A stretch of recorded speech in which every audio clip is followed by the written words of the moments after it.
Okay, this seems kind of funny here, but we're a small group. I'm Michelle Rogier from the Writing Center. I want to encourage you as you're working on your writing projects, come to the Writing Center.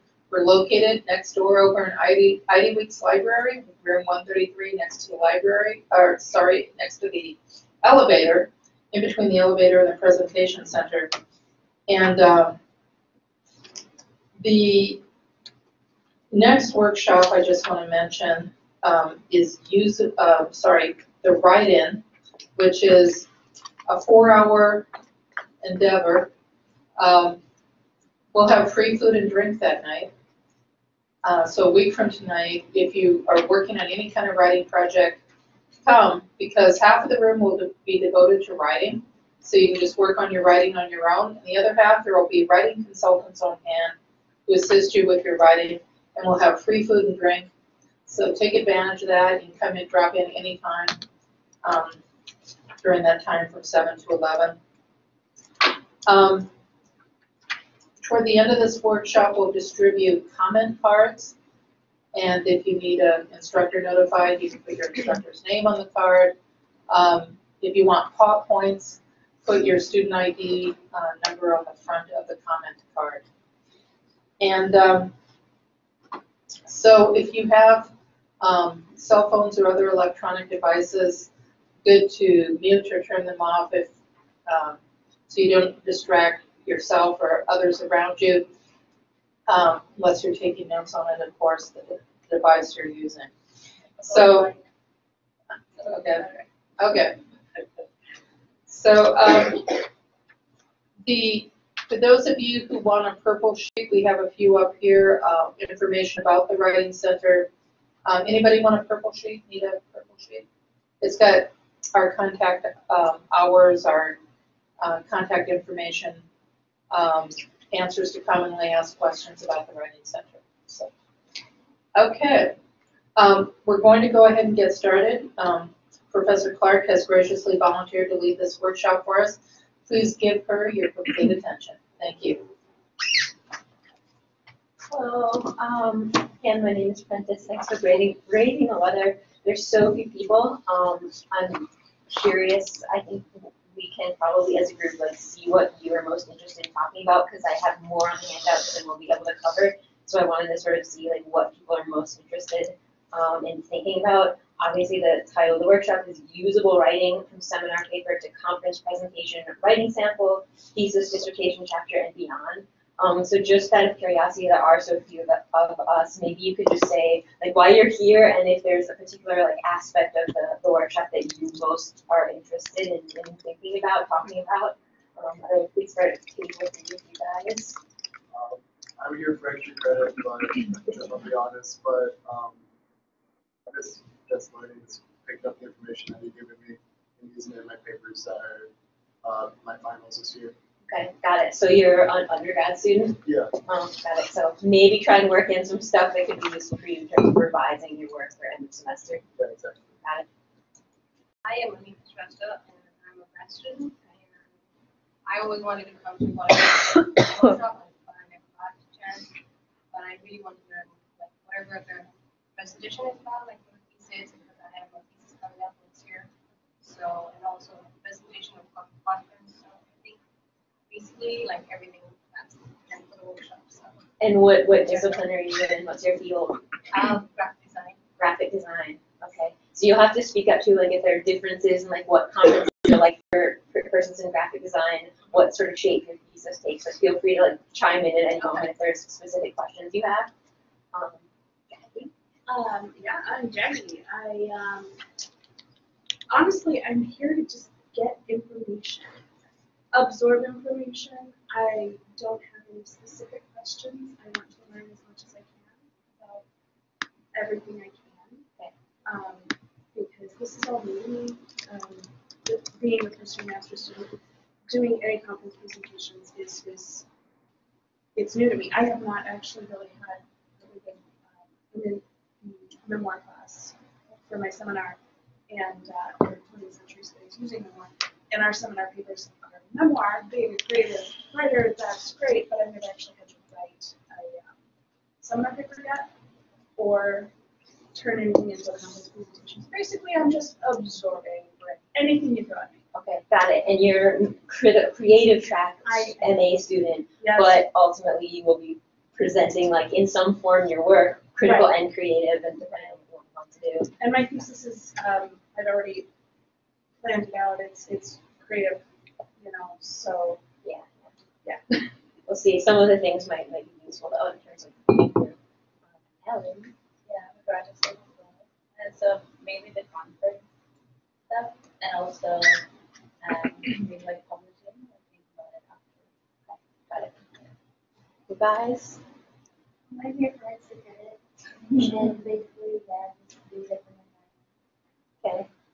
Same. So you guys were extra credit in undergrads. A lot of this is going to be where you are, but you can maybe think about some of the strategies that I'm talking about for revising. You can think about how they might translate into your own work. So just starting at the very beginning, how to transform and repurpose your work. A couple major, like the big 3 tips for no matter what kind of thing you're transforming it into is one, be really aware of the genre and the genre conventions. So a seminar paper, a writing sample, say if you wanted to go on to apply to a graduate program, a thesis chapter are really, really different genres with really different audience expectations. So that's one big thing to keep in mind. Being aware of audience. So who is it that's going to be hearing your work? Who is it that's going to be reading your work? So think of job search committees who are sitting on job search committees, conference goers, who is going to be in the audience hearing your work. So the question of audience, and then the third sort of major tip is be prepared to reframe your argument and significantly revise it at the conceptual level and also the technical level in response to number 1 and 2 listed on Handout. So those of you guys who are undergraduates thinking about revising your essay, this is the big thing I'd stress too is think of your revised draft as a completely new thing, right? Like start a new document. You can paste in your rough draft, but think of it almost like starting over. Think of it as its own piece of writing that stands alone. I thought we'd sort of move first from seminar paper to conference paper. So one of the big things, seminar papers are usually longer, right? And when you present a conference paper, it's a shortened version. So think about what the conference is and think about who the audience will be before you even begin revising your paper. Remember that you're giving a conference paper out loud to a group of people who may or may not be familiar with your topic or your texts or whatever it is that you're presenting. So it really depends on the conference. So sometimes, right, there's single author conferences focused on one author. There you can presume, right, that your audience is really familiar with your material, so you don't need to spend a lot of time giving background. Other conferences, right, there are lots of people who may be completely, right, not familiar with what you're presenting. So really think about who it is that you're going to be presenting to. If your audience members are not specialists in your field, what you really want to think about is crafting something that's engageable and accessible as a presentation. So something that's going to invite people to participate, something that will be interesting to an informed academic audience, but not necessarily scholars who know your field or your topic or your texts. Almost it's worth thinking about in this sense, like you are a teacher, right, and you're in a classroom in your conference presentation. How are you going to get students interested? So you might, for example, need to provide summaries of the text that you're presenting on. Maybe you need to provide definitions of key terms or concepts that are really obvious to you, right, in your field, but an audience who's not familiar with your topics or your texts, might need a summary of what the topic is or even the plot of the text. If your audience members are specialists in your field who really know your topic area, don't spend a lot of time on background, right? Everybody's going to know this. If the background isn't going to be as interesting. On the flip side, you will want to be more attentive to the scholars you address and don't address in your presentation and the way in which you do so, right? So if everybody is really fluent in your topic, be aware of, okay, so what scholars do I sort of need to engage in this presentation? Being attentive to how scholars are receiving other scholars' work, right? So almost more like a political questions, like who you need to be aware of in your audience when you're presenting to a field of people in your area. A couple tips. So one of the hardest things is to transform a really long seminar paper, something that's 20 pages, into a 7 to 10 page conference paper. So, and again, think of the conference paper as a standalone piece. Think of it as an entirely different paper, right? It's really painful when you have to revise something that's long and make it short, right? So, oh, what do I cut? Or you're so attached to all the pieces and you spent so long writing it. So really just think of the conference paper as its own thing, rather than as a condensed version of something longer. The hardest question to think about is often, what is the absolute part of your argument? What is the main thing that you want to present? What is your guiding question? What is your central claim? So for a conference is where you really want to focus on the broad claims, the broad ideas, the broad questions or interventions that you're making. During the question and answer time, you can return to the details there if people want you to say more, but again, like think of conferences, you just want to get people engaged and present sort of the broad scope of what you're working on. Also, tips for transforming long into something short. Focus on presenting what's most accessible. The examples, focus on the most accessible ones to support your argument. So this might mean cutting a whole section of your seminar paper, especially sections that would require people to have background, right? Avoid examples in your conference papers that depend on lots of plot summary or context. Right, so you're not going to have time in a conference paper to rehash the whole plot. You're not going to have time to give all the idiosyncrasies of context. So just take those examples out. Another thing for a conference presentation, you want to try and avoid really long quotations. Right, reading from the text itself, because again, it's hard for an audience to listen to that. So you can think about either avoiding long quotations altogether, or maybe include them on a handout for your audience, so people can actually follow along with the paper in front of them when you're reading from something like that. Another sort of issue is to really be strategic about what outside scholarship you include in a conference presentation. Once again, it's really hard for people who are listening to a presentation to like absorb all of these new names, right? If they're not familiar with the critics and the outside scholarship. So, in a seminar paper, usually a major feature of that is you're doing a literature review, you're reviewing what other scholars have said. In a conference paper, you only want to engage with the outside scholarship when it really serves to clarify what you're doing with your argument. So again, like think of listeners and what it's easy for them, making your paper easy for them to digest. Also remember that a conference paper is something that's heard. So revising your sentences, and those of you who are undergrads revising your final papers, read your papers out loud. And whenever you stumble on a sentence, or whenever you're like, oh, wait a sec, or whenever your sentence goes on and on and on and on, and you realize, oh, this is really a long sentence, like your voice never lies.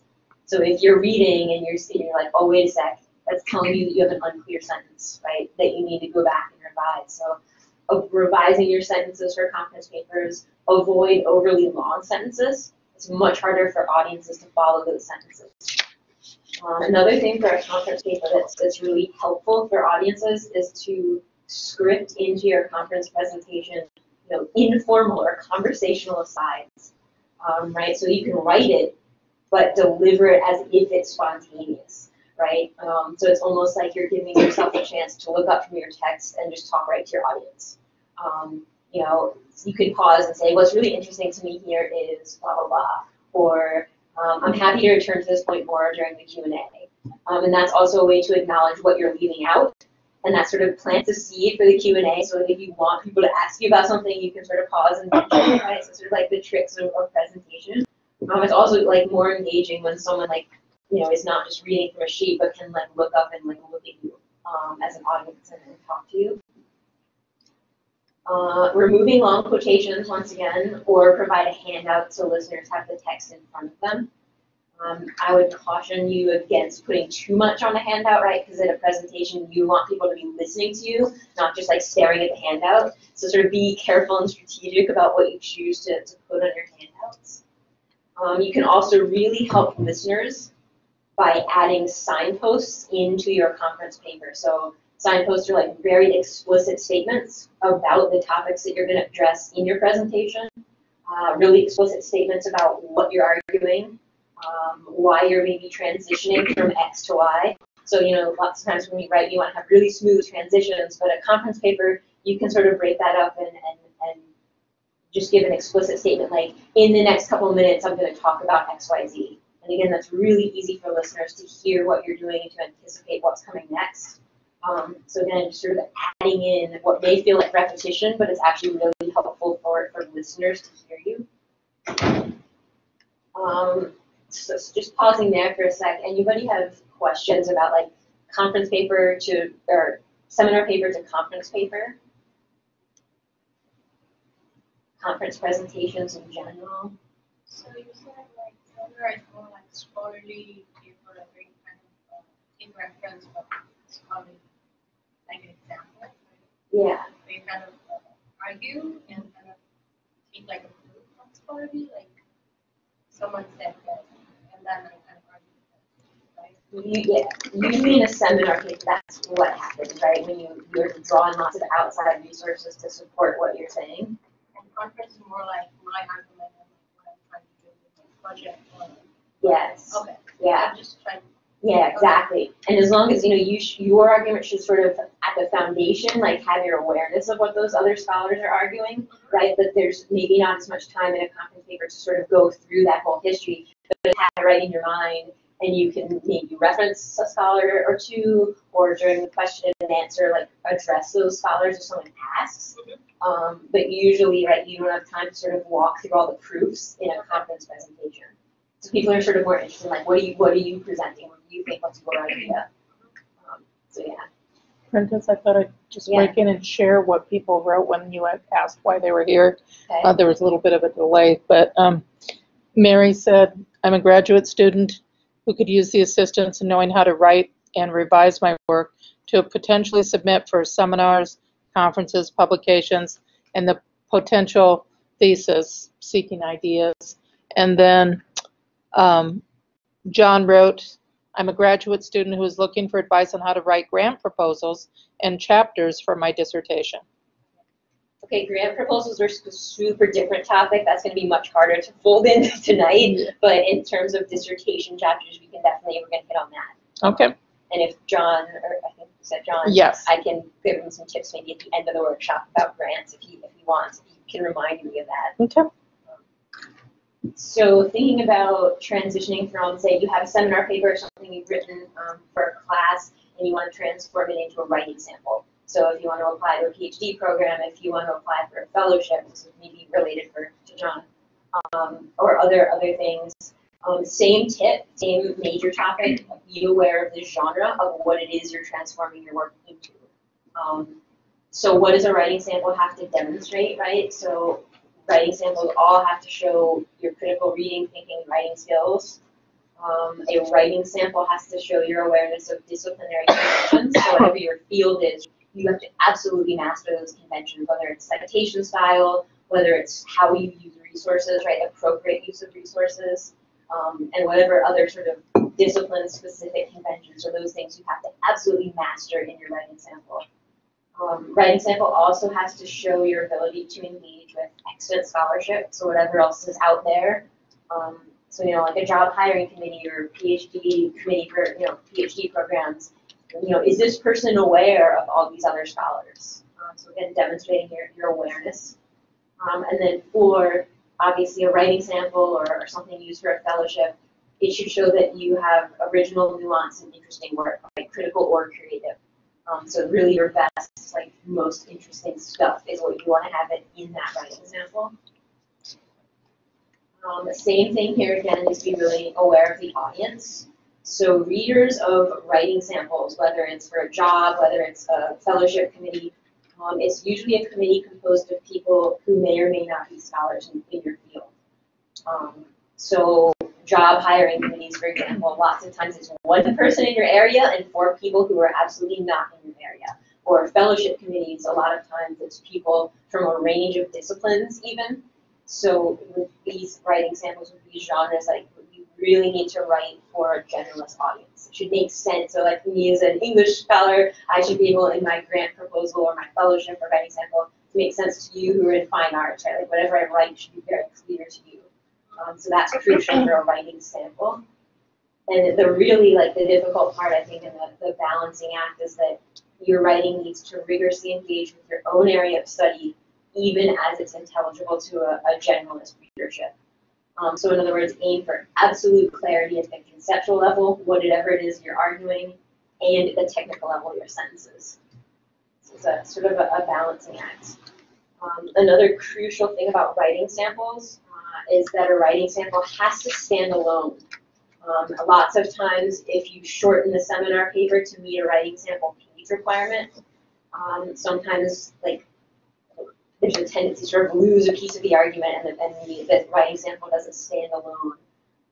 So really think about what it is you're removing to meet the page limits, or what you're adding to meet the page limits or requirements. Unlike the process of preparing a conference paper, you don't want to remove that review of extant scholarship or your close readings of passages, because your writing sample needs to show these skills. So that would be a crucial one, right? Like, if you have to shorten something for a writing sample, don't get rid of demonstrating these skills. Another thing is to be really sure that whatever you've argued in that writing sample can stand and is persuasive even after you've omitted sections of the essay. And in that, you know, taking an example out, maybe it means adding a completely different example than what's in the original paper, an example that works better in a smaller space. So here again is where it's important to think about, it's not just you're condensing a seminar paper, it's you're creating a whole new document. For job searchers, those are people who are going on to search for jobs, you want to be really strategic about what you choose to use for your writing sample. So one, is it your best work relevant to the job for which you're applying, right? So like fiction writer applying to a fiction job, absolutely your writing sample has to be your fiction. If you're applying for a job that, you know, you've identified theory as like your subfield, you want to make sure that you've demonstrated sort of your theoretical chops in that writing sample. Another thing to think about is if you're going to be going on to do a campus visit or job talk, you might want to save material to present there, right, rather than use it as your writing sample. So thinking ahead, right, I don't want to give away this material in my writing sample because I want to present this material in person. So sort of keeping aware of that. Tips for seminar papers to thesis or dissertation chapters. So this is perhaps useful to several people here. Once again, being aware of genre. So a thesis or dissertation chapter is part of a much larger argument, right? So it's not just like you're taking your seminar paper and making it longer. You're taking a seminar paper and it's becoming a piece of something that's much bigger. So what does your seminar paper or the short piece contribute to the larger piece? How does it advance? How does it develop? How does it sharpen? How does it flesh out? How does it qualify the larger argument you're making? Your answers to these kinds of questions will help you to reframe your seminar paper. That is, put it into conversation with your other chapters. I think this is one of the hardest things to do, is this work of reframing, because you've taken so long to figure out, like, how do I start my seminar paper and how do I get into my argument? And then when you move it into a thesis or dissertation chapter, you reframe it completely, because suddenly it's like the second chapter and has to follow from the first one, and it's existing in a really different context. So you really, again, these questions are questions you can think about as you're thinking of how to reframe what you've written. Likely you will need to conduct more or possibly a different kind of research depending on dissertation or thesis topic. So this is crucial for, you know, seminar papers. It's like you're getting your feet wet with a topic, beginning to explore it. Dissertation chapter absolutely needs more research. Maybe you need a more thorough review of the extant scholarship. So have you looked back at older scholarship and do you really know the new scholarship? Maybe you need to include more research into historical context. Maybe, again, depending on your argument, maybe more research into author biography or letters or journals. So again, it's almost like you can take a seminar paper and look for all the places where more research would build the paper in this way. Another question that you might ask yourself, are there relevant texts, authors, or critics omitted from your seminar paper that you could or should include in your chapter and that you need to reference in your chapter? So in a seminar paper, you might focus on the one text that you read for that course, but a dissertation chapter, you might need to be aware of what other texts has this author written? Do I need to engage with those texts? Why not? Similarly, are there critics that you haven't had time to sort of address or mention in a seminar paper that you might need to address in a larger dissertation chapter? Another thing to keep in mind, and this is a big one, is that when you write a seminar paper, it's often something that's autodidactic, right? You are teaching yourself the material while you're writing it, like you're trying to figure out what the critic means or what you think, right? And a thesis or dissertation chapter needs to demonstrate not only that you understand the material, right, primary material and secondary, but that you have a reading of it or an interpretation of it. So here's an example. In a seminar paper, you might spend 3 paragraphs rehearsing what Judith Butler means by gender is performative, right? It's going to take you 3 paragraphs to work through, this is what she means, here's a quotation, and here I'm going to support this, right? But when you revise for a seminar paper, for a dissertation, or when you revise for a publication, you should be able to say very concisely, quite simply, how and why does your essay use this concept, or trouble it, or draw on it. So you don't need to walk through that process of teaching yourself something like you often one does in a seminar paper. You sort of are at the next step. It's part of your working knowledge already. Tips for transforming seminar papers into scholarly publications. First big question, and this is a question you can think about yourself, but also raise this question with your faculty advisors. Is it a publishable piece? Is it adding something to the critical conversation? So the first thing you're going to need to do is really be able to identify what is it that you're contributing, what is your intervention.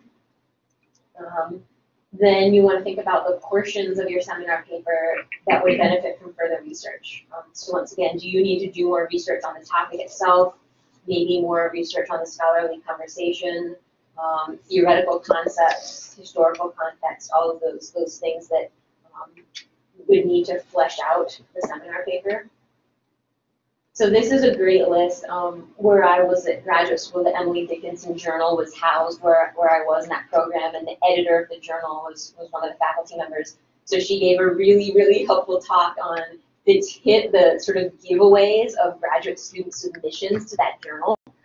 So like the things that she saw as an editor that came up lots of times that were sort of hallmarks of graduate student work. So one of them, too much, too little, or misplaced criticism. So right, either too much because you're trying to figure it out, right, but it's not really necessary for publication or for an academic audience, or too little. That's one of the others. Another mark of graduate student submissions, overusing the pronoun I, right? I will argue, I will suggest, here I will claim. So people are familiar with that one. Another mark of a graduate student submissions is a writer needs to be more in conversation with the field. So someone will submit a paper and they're sort of not addressing scholars A, B, and C who have done a lot of work in this area, right? It's like, why isn't this person engaging with these other scholars? Be aware of the scholars who address X aspects, or fill in the blank, of your topic. So again, like graduate students writing on, eco-criticism in 18th century literature or something like that, and they haven't addressed the other scholars who've talked about that very same thing. So again, this is sort of doing your homework as a scholar and when you're revising and being aware of who is saying what. Be really aware of the journal's profile. So who is the main audience for the journal? Does the journal have a particular theoretical orientation? Are there particular policies on notes? So some historical journals like to have long footnotes or endnotes. Other journals, you see their notes are super short, and they don't want you to sort of use endnotes for more information. So attending to that. The introduction for a published piece, right, really needs to address and engage a broader audience. Oftentimes for seminar papers, the assumption is you're writing for your professor or your classmates or your colleagues, and your introduction is sort of narrowly focused, whereas for a journal article, remember you're talking to a much wider field. So needing to write that introduction to engage a broader audience. The other mark of graduate student submissions, the essay really has to do its work within the space given. So be wary of presenting a large argument that you can't develop in 20 to 30 pages, which is typical for scholarly publication. Right, a lot of times one sees this, if you have a dissertation chapter that's like 40 to 60 pages and you try to shorten it for an article, it's kind of obvious, right, that you've left out things from the argument. So really, again, the essay has to stand alone and do its work within the given space of the publication. Other thing in terms of, transforming seminar papers into publishable pieces, framing is crucial. So think of the beginning of your publishable piece as setting up a problem, right? The reason for the essay's being should be very clear, right? Like there's a reason for you to be writing this. There's a reason other people should want to read it. The framing of a scholarly journal article, right, also should really show the scope of what your essay will engage. So what texts are you going to be addressing? What theories are you going to be using? What literary history might you be engaging with? Also for framing, crucial, the where and how does your argument fit in to the broader context, that question. How might it speak to work not immediately related to it? So again, thinking of who are the other people who may not be totally familiar with your topic, but your work might be of interest to them in certain ways. Again, sort of sketches, sort of almost like the framing of a journal article opens up again in a way that seminar papers are often really focused. Publishable essay, again, like the sort of open scope. When presenting your argument in a publishable piece, try to highlight your intervention or what you're contributing with the terms of the field rather than with I, right? So that shows that you're engaging with this bigger conversation.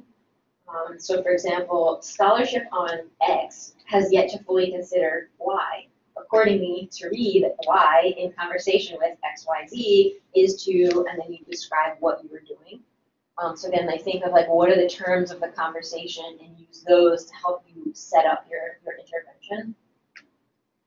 Also crucial in sort of publication format is being careful, deliberate, sure to point out the distance or differences between your claims and other claims in the field, right? So Joe and Mary are making these particular claims about this topic.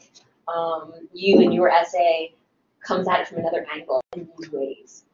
So again, it's sort of like navigating people in a room having the conversation and you all have different points, right? And being really clear to sort of show how you're differing in your opinion. Also for publications, it's important to think about the relevance of your argument to other areas of study, so other subfields. Footnotes can often be a useful place to do this kind of work, so gesturing to the broader implications of what you're arguing, gesturing to other fields.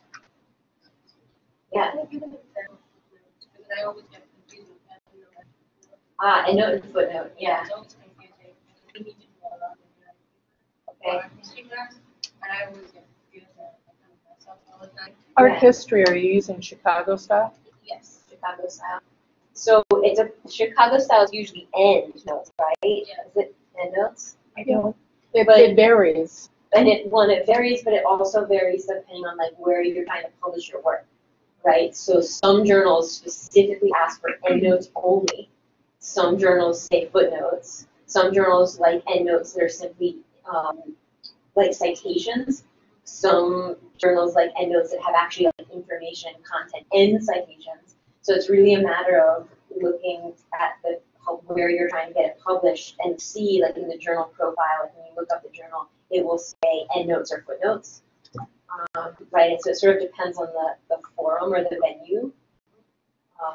And obviously in your different classes, I'm assuming that people use endnotes or use footnotes.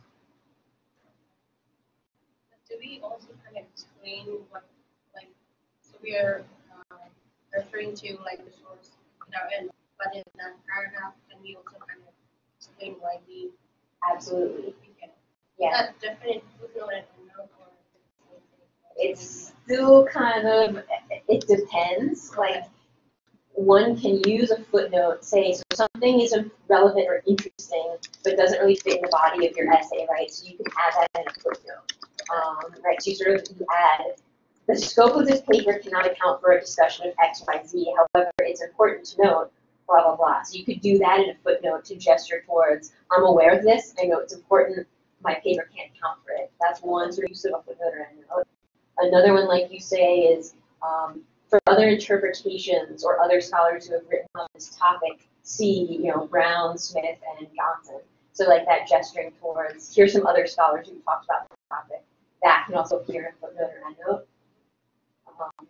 So yeah, like another thing would be to think about if whatever's in endnote or footnote, if it's absolutely essential to your essay, it needs to be in the body of the essay, right? Like actually in the body of the essay.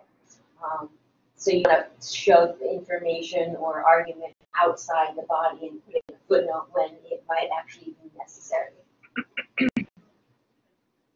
And sort of, again, it's discipline specific, it depends on journals. That's sort of there's not one answer really. Other crucial thing, if you're dealing with several texts or topics in an essay, thing you're trying to publish, the opening of the essay really needs to foreground how your texts are working together. Right? Why these texts? So say you're writing on one author, why are you writing on just these two texts and not these other ones? Or why have you chosen to write on this one piece and not these other ones? Or you're writing on 3 really different texts by 3 really different writers. Why are you putting them together? What's the significance? What are we getting from that? Using secondary sources or theory. So once again, seminar papers are often, it's like you're teaching yourself the material, whereas the publishable essay really needs to show that you understand that material. And you have an interpretation of it. So it's not like rehashing for readers, like what does Foucault mean by X, Y, Z? What does Judith Butler mean by gender is performative? You're using it as part of your vocabulary, you're fluent in it already. Also be aware of timely and untimely theoretical interventions. So maybe 80 years ago or 50 years ago, people were debating a concept, right? You need to be aware of that. In your own writing. So like, I don't know, the thinking about American literature and the American romance, that's a term that scholars really used in the 1960s and 70s, but it's not so much a term or a concept that people debate anymore. So, you get all excited, like, oh, I'm gonna talk about this concept, but it was talked about 30 years ago. So be aware of those concepts and whether your intervention is a timely one or untimely. Also really, and this one's a hard one, is about how and why you're using theory or a particular theoretical lens. Does it advance or develop your argument? Does X theory, so just queer theory, help you to get to whatever you're arguing? Could you get to that argument through other methods? Why this theory rather than that theory? And those are like some of the hard questions to ask because at first you feel like I'm going to use this theory and this really works, right?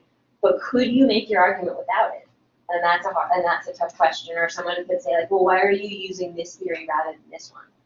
You really need to have answers to those questions, those methodology questions.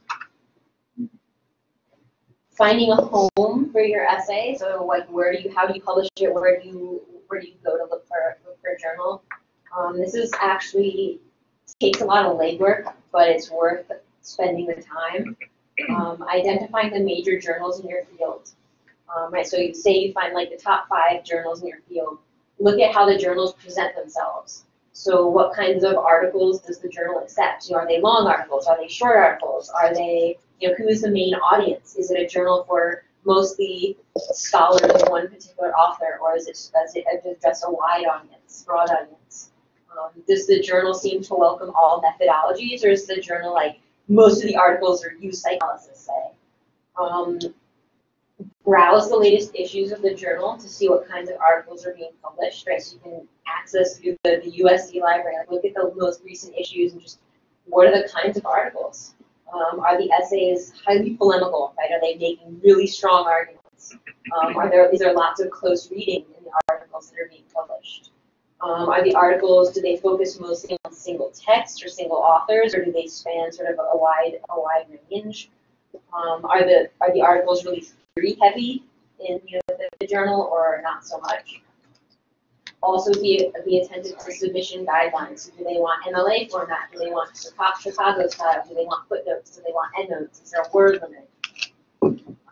Academic journals, so this is a difference for creative writers and critical writers. Academic journals do not like simultaneous submissions. You can't send your essay to like 4 academic journals at once and hope to get it in one, right? Creative persons can often send things out to many, many different literary journals and withdraw a piece if they get accepted at one. Academic critical publications, you only can do it one at a time. And that's what makes it really hard, because sometimes it literally, you have to wait 6 months to hear back if you're accepted or rejected, right? And then it's like, it really lengthens the whole process. So for critical pieces, again, it's really worth spending time to look at the journals and see what kind of pieces are publishing, because again, you don't want to waste 6 months by having sent a piece somewhere that they're probably not going to be interested in the kind of work you're doing. Critical person, so here this is on your handout, so you will have it to take away, but finding homes for creative work. So poets and writers is one space. New Pages, Duotrope, the Creative Writers Opportunities list, you can join that. You get like bazillion every day calls for papers and contests and opportunities. Entropy has a section where to submit. There's also sort of details relatively recently, Josh Quick, where to submit your work. And it sort of leads you through sort of a description of different places and how you can submit. So this would be, here's a list of different things for creative writers. Any questions? There's one sort of other part that I have for you that I think maybe pause for a moment, see if anybody online has questions, or anybody here. Erin, yeah? I have a question about presentation. Presentation. Or like conferences. Is there any, when we live here, it's so expensive to go to Yes. conferences. Yeah. Is there any types that are like better to go to, or more like that? Yeah. Well, 2 things would be, one answer would be choose conferences strategically because it is super expensive. And a conference that's like a national conference, an international conference, or a conference that's like major in your field, it says a lot more on your CV if you presented at one of those conferences, right? So if you go to 2 national conferences, like that's gonna say a lot more than if you've been to several like graduate student conferences. So sort of like saving your funds and resources and choosing very wisely. Also thinking about what you're presenting, and if presenting that at a conference will be helpful for your larger project, right? Like, oh, I really want to go here because the people on this panel can give me important feedback, right, on this topic for my dissertation or my thesis, right? That would be a wise choice. If you're like a grad student, you're like nervous about conference presentations, you haven't done it yet, yeah, try and find a local one. They're usually local, like 1 day or 2 day graduate conferences that you could go to as a way to just like practice that. But I would be pretty strategic about like where you go, especially like with tight budgets, and your dissertation director or your people on your committee can advise you and tell you like, oh, here's some of the big conferences in the field. I'd suggest that. It's worth it. It's worth going to it. You do meet people. There's sort of unexpected connections that you can make. But as you say, like that's also like it's another thing on your already full plate. So it's sort of doing it strategically. Any other questions based on what we've done thus far?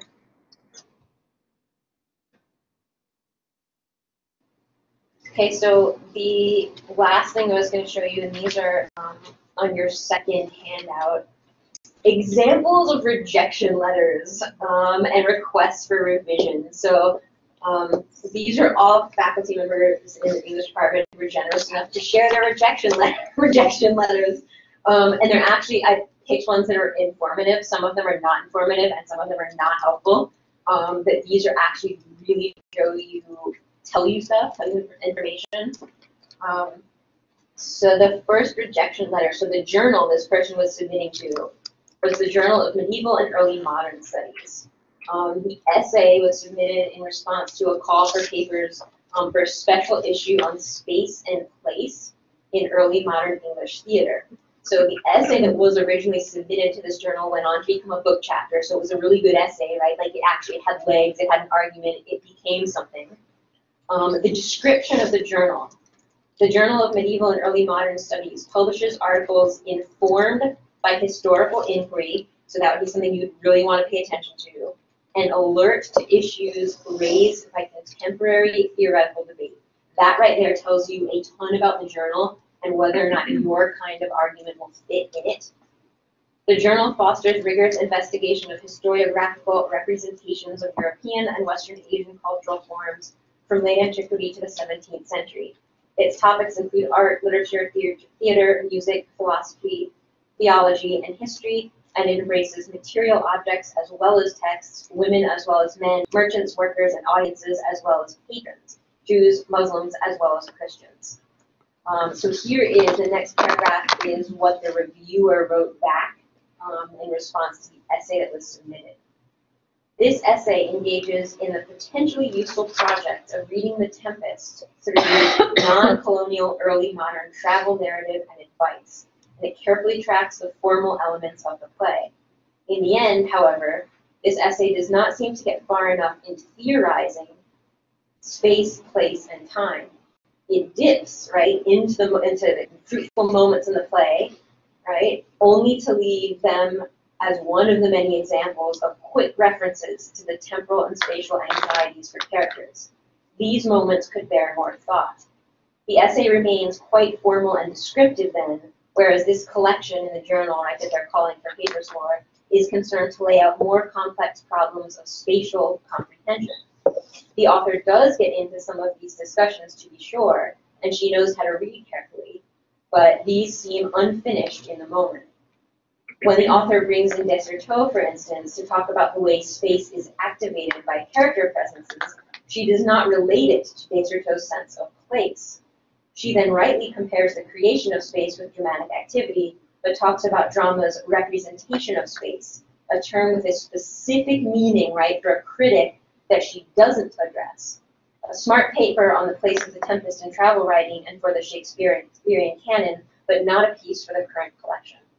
So it's really, really revealing what this person has written in terms of, here are the ways in which the essay is very smart, very interesting, and would fit somewhere else. Here are the ways in which this essay doesn't speak to this collection. Here are the omissions in the essay, right? She doesn't do this, she doesn't do that, and these are central concepts that this writer should have engaged with.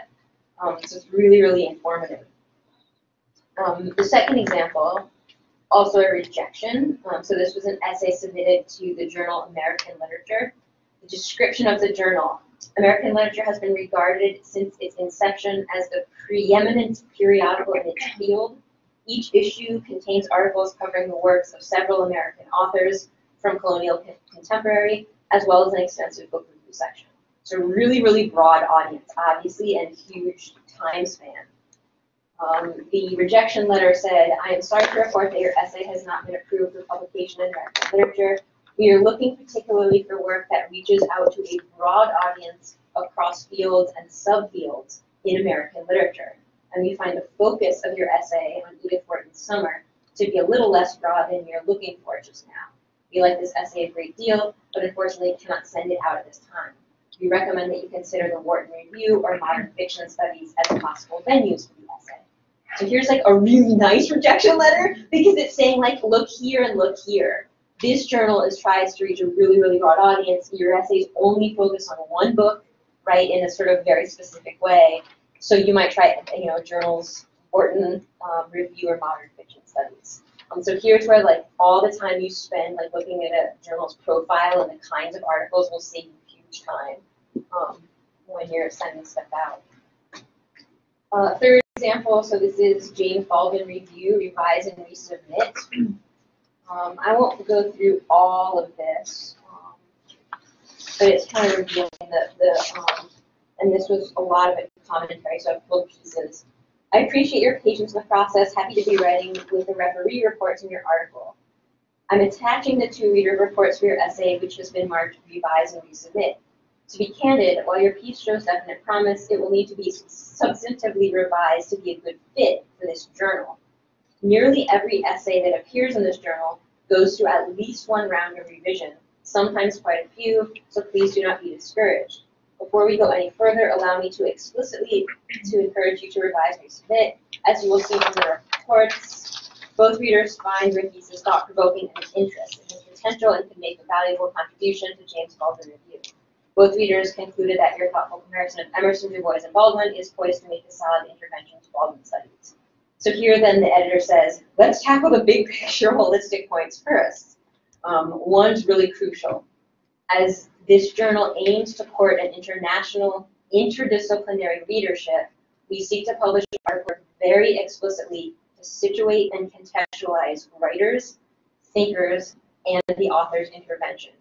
You assume a level of familiarity with the historical context of a great deal going on here, and that's not fair to our readership. You will need to do a fair amount of lifting here to provide some context for the works being discussed. Publication dates within parentheses upon first mention will help, surely, but you will also need to provide fuller explanations about the time and place of these publications. As written, your piece makes little distinction between the contexts of antebellum 19th century, post-Reconstruction early 20th century, and the rise of the civil rights era, social justice movement in the mid-20th century, the periods of Emerson, Du Bois, and Baldwin, respectively. You will need to provide a better sense of how these periods were distinct in order for your conjoining of these three thinkers to work as well as it could. The stakes of your juxtaposing these writers should be more explicit. We need more passages like the ones I've starred on pages 14 and 17. So just a couple things here, again, like really, really helpful. Talking about you're covering this huge span, our readership is really broad, you need to like do work, help them as readers to sort of navigate all of these different time periods. Another really nice thing is basically he's saying, right, make the stakes of your argument more explicit. Right, those sentences, they're sort of like, this is why it's important, this is why it matters, this is why I'm doing this. Yeah. That's the like autodidactism that you're talking about with like you want to avoid in conferences, and then so you want to put that in most like journal submissions or only some because they ask for a specific one. Yeah, so that autodidactic working through like what you think, that should only be in like classroom papers, seminar papers. I think that what they're asking for here is more, why is your contribution important? And so like in a seminar paper, you maybe are taking like, working through that, like figuring out, this is what I'm doing, this is why it matters. Once you get to like an article stage, you should be able to say in 2 sentences, this is why it's important. So I think that's what that editor is pointing to. Another thing that's really interesting that this editor suggested, one of the external reviewers says, working with some counter-intuitions will also deepen the essay. And then he goes on to provide an example, which we don't have to read, but you can look at on your own. But basically the editor's saying, what would other people argue against you, right? And if you actually grapple with that a little, that will make the essay stronger. So lots of interesting things. Finally, this last comment reviewer said, there's a broad discourse concerning what Stanley Cavell, a critic, has called moral perfectionism, particularly in relation to Emerson. Given that this critic also directs us toward given that Cavell also directs us toward Emerson's direction toward the low and the common, or in Cavell's words, the ordinary, one wonders whether the author is working in this context or doing something different. So basically it's gesturing, here's a concept that a critic has offered that seems relevant. Does the author of this essay need to consider that? Right, so like that's you as a writer would have to sort of weigh that. Does it matter? Have I thought of that? That kind of thing. Last one, and I won't go through all this because there's a lot. I think I'll actually skip. You can read through example 4, which is 2 really long reviewer suggestions, and they're both really helpful. The last example is PMLA, which is one of the major journals in literary studies. If you flip to the back, the editor says, for this article to be publishable, the writer needs to make some scholarly, organizational, and context-level revisions. And there's a really nice, I just pulled a couple of sentences from the review that are very, very helpful. One, the writer could either weave in or simply survey, perhaps in some endnotes, so there goes the endnotes, more of work done on Woolf and pedagogy. Still too many of what I call purpose statements. I will map, I aim to construct, rather than arguments or assertions, right? So here's one of those, like, you don't really need to keep saying, I'm going to do this, I'm going to do that, just do it, or make your claims. Look down to the second to last, like, bullet point. The editor said, I had some difficulty throughout the article with word choice. This article is not jargon laden, which I see as a definite plus. These word choice confusions seem especially jarring. It seems to me that the writer could revise, use something the reader would understand more easily, and thus keep the tone and language level all of a piece throughout. So there's even like just sort of really simple like word choice, and being attentive to that. All of these reviewer reports, again, like they're the useful ones. They're not the just simple flat out rejection. So it's sort of worth reading through them and looking at them. That is all I have in terms of handouts. I'm happy to talk to people one-on-one if you have more questions. I think there's a survey maybe that you guys are asked to fill out, so I'll leave time for that. Email if you have questions or other things you'd like to talk about, or I'm happy to hang out afterwards for a little bit too. There are comment cards that will be coming around. Thank you so much, Dr. Clark.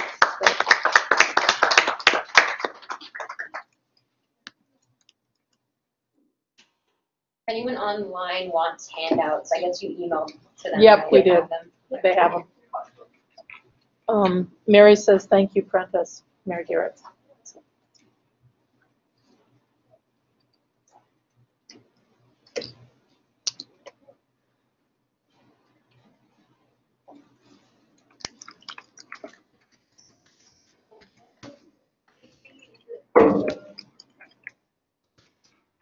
Or what was your thing? This. Yep. That's all. I just had usable writing. Like usable writing.